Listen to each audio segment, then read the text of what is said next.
Nobody tweets. Captain Kirk is a... That would be funny, though. We're done. Excellent. Okay, I was gonna... Yeah. No, you're sticking up here with me. It's gonna end. We got some photo op later on too. I was gonna say questions from the audience. We can do that. We can do that. Can we turn this around and get a couple of people up here? Sure. Because it's so. Oh wait, personal. this is being recorded? Yes. Oh shit. You signed a waiver, pal, and we own your act. All right. Wait. Gotta show my union card now. Question or two. Come on up. That's you? Yes. I make no guarantees of coherence, though. Okay. Oh, you've been pretty good so far. Hi, yeah, I just had a question thinking about the original set of X-Men versus the post-Giant Size X-Men. Wait, which original set? You talking about the Fast Five? Yeah, fine. The very white male, with the exception of Marvel Girl 5, versus the new group, which is very diverse both ethnically and internationally.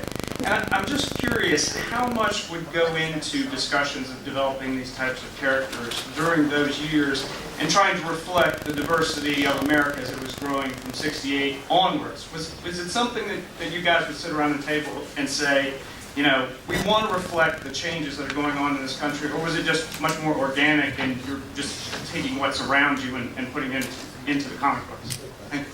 Next time, can you give more thought to the question, please? I mean, for God's sakes, you come up here, you ramble on for an hour and a half. I'm kidding. That was a very well-reasoned question. Actually, I was going to say that rambling on for an hour and a half is my shtick. Actually, there's a very simple answer.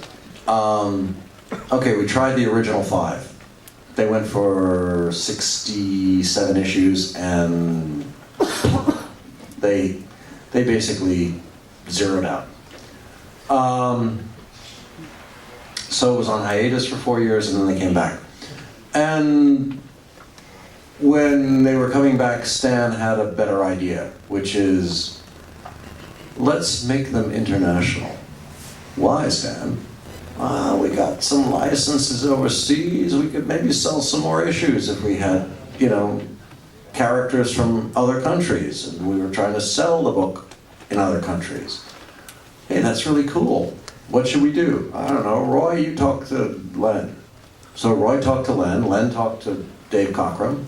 That's Len Wein and Roy Thomas. Roy Thomas was like soon-to-be God Emperor of Marvel, and Len was hot young guy on the block and soon-to-be editor of the X-Men. Or actually, no, soon-to-be editor of Marvel. And Dave Cockrum was sadly one of the best artists in the modern history of comics. Renowned at the time for his work on DC's Legion of Superheroes, where he took a moribund, sort of mid-level team book about funny-looking critters from across the galaxy and turned it into the hottest thing on I was going to say 2 legs, but the minute you get Convenient Boy into this, it just goes out the window. Anyway, so we were looking for, Marvel was looking for lightning to strike twice at our shop. And that was how it started. They were looking for a wider audience for purely commercial reasons. You know, if we could sell like 50 more books overseas, that would be cool. Because outside of the Black Panther, we weren't as cutting edge in racial diversity as one might wish in those days. And Dave came up with some absolutely brilliant designs. And he and Len turned them into Giant Size #1, which was wackadoo gorgeous. And hell, I got to kill the island. Yes, even then I had my sticky fingers in that thing. It's like, geez, Len, how do we get rid of Krakoa? Well, you could just cut across the gravimetric lines of force and gravity will just impel him. You know, because the Earth is actually spinning at 1,000 miles an hour, and if gravity weren't holding him down, he would go way out into space.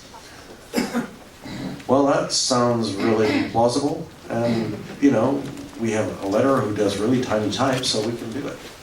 And that's how we got rid of him. In a really little panel. I mean, nowadays it would be, the death of Krakoa would be an entire issue unto itself. And it was one little panel on an 8-panel page. Ah, those were the days. And then Len moved on to more important responsibilities, and he asked what idiot would like to write this book instead of me. And here I am. But the basic rationale was to try and find more different, interesting, fun, cool people. And we started with Aurora and Kurt and Peter, and kind of with Sunfire, but he was actually being more utilized in other books at the time. And of course, because we needed a really ethnic person, Banshee. And we were, as the saying goes, off to the races. Does that help?